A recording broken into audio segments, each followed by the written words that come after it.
right, man, let's talk about Isaiah Hartenstein. Some rumors that the Pistons might have some interest in him. That he could command a $75 to $100 million contract. Played with the Knicks, made his bones in the playoffs where he was doing really good in the middle versus a really good big fella at Miles Turner. Excuse me. So my thing is, like I said, it was the rumors about the Pistons also being interested in Nicholas Claxton. And what do that mean for Jalen Duren? Now, a lot of fans basically like, well, he can be a stretch forward, and he can. No, he's a 5. Y'all always trying to reinvent this shit. That's what he is, And if you're gonna spend that type of money on Claxton or Hartenstein, well, that means you don't have much faith in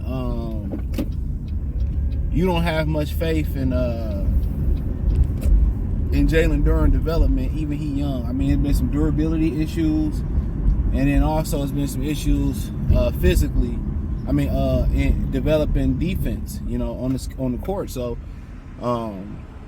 really, if you new to the organization, that's one of the guys that you want to sit down with first and foremost because he could be the most important.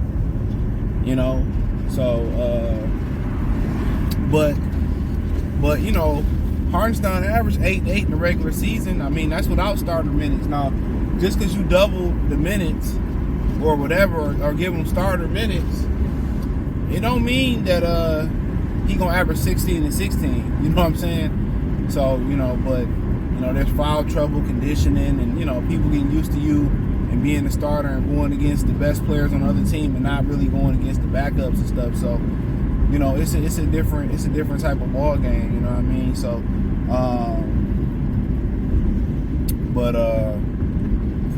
but I mean, shoot, I like the way he played. I mean, he played some good defense, rebound pretty good, offensively pretty good inside the paint, putting it back, and that little funky little floater, whatever he got, or finish move he got. So, I mean, they can say, well, you know what, Duren ain't really making that much.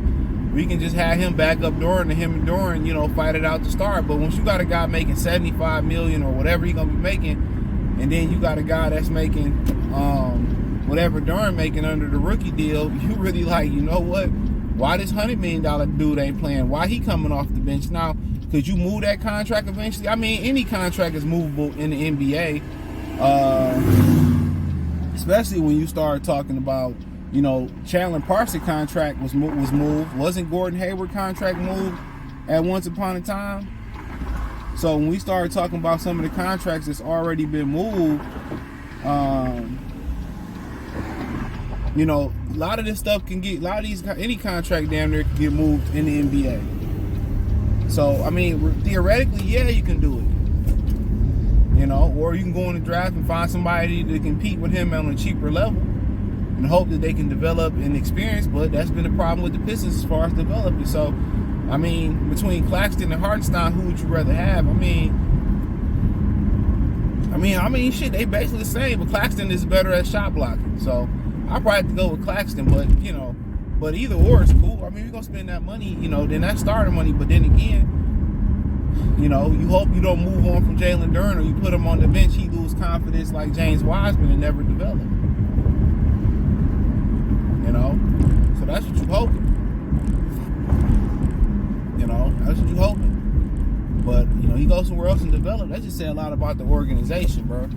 And that's one of the reasons why I kind of wanted them to bring a Shane Battier or Alonzo Mourning in, or the head coach, what's his name, Chris Quinn, and bring some of that Miami Heat culture in, because they've done a great job at developing their talent and getting them ready. Talent that shouldn't even probably developed on that level, they've done a great job of putting guys in a position to be successful in their organization. So, but I mean, I ain't mad at this shit. When anybody come in, they gonna want to put their own touch on the team. You gotta remember, ain't none of these kids Tarzan Langdon kids. He ain't picked none of these guys. So if he don't see him fit, he don't see him fit. Even if he doesn't see Cade Cunningham fit, he should have the ability to move and not to get micromanaged by the Tom Gores and his peoples. So that's just one aspect to look at it at. But yeah, I like the guy's game. Active, a hustler. But then you start to ask him, can he do that as a starter? for 82 games and, you know, God willing, the playoffs? Can he physically hold up? Can he do that at a high level? And I think Claxton been doing that for Brooklyn. I can be wrong. So, you know, then you start to ask the question, like, can he do that consistently? Can he continue to get bigger, better, and stronger, stay focused with the success that's going to come with that? So, that's the question. When teams start the game plan for him as a starter, you know, is he going to be able to still, you know, turn around and make that adjustment? So, I mean, shit, you know, that's up to them to figure that out. When you go in there and spending that bread on a guy like that amount of money. And inflation in the NBA as far as contracts is crazy, because it's a lot of guys getting max deals who never made an all-star team, never won a bunch of games, and ain't done a bunch of nothing. And they turn around and they get max contracts.